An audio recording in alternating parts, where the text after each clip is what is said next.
Dua kaedah belian emas dekat Public Gold yang available sekarang. Okey, bagi tuan-puan yang dah ada apps Public Gold, boleh log in dekat apps Public Gold.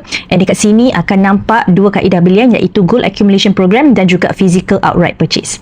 Okey, untuk Gold Accumulation Program ni ialah account gap yang mana you boleh kumpul dan simpan sikit-sikit emas buat belian mengikut bajet masing-masing serendah RM100. So setiap kali buat belian serendah RM100 ni akan terkumpul gram emas dalam akaun tu. Dia akan appear dekat sini. Macam ni tak nampak lah sebab saya dah hidekan dia punya baki akaun tu. Okay, so itu ialah account gap. So account gap ni kita macam kumpul sikit-sikit lah, kumpul serbuk emas dulu ibarat dia. Kita kumpul sikit-sikit dalam ni, menabung. So bila dah banyak nanti nak terus jual boleh, nak keluarkan fizikal pun boleh. Okay, option yang kedua ialah Physical Outright Purchase. Physical Outright Purchase ni ialah kita terus pilih item emas apa yang kita berkenan. Sebagai contoh, suka dengan suku dinar. So suku dinar ni harga dia pada ketika ini ialah RM760. So bayar RM760 ni dan boleh dapat emas ni terus rupa design macam ni.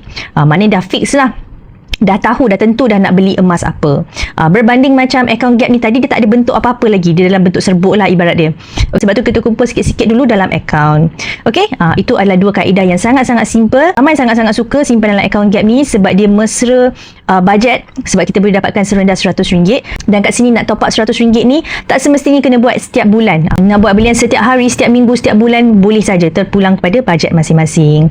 Okay, so dua kaedah tadi ialah simpan dalam account gap dan yang kedua ialah buat belian fizikal terus mengikut design yang kita dah pilih tadi tu. Okay, so bagi yang belum ada akaun bersama Public Gold, boleh klik link di profil saya cepat-cepat, boleh daftar. Pendaftaran adalah secara percuma. Selepas daftar, saya akan guide tuan-puan untuk steps yang berkaitan. Okay, I'll see you in my next video. Bye.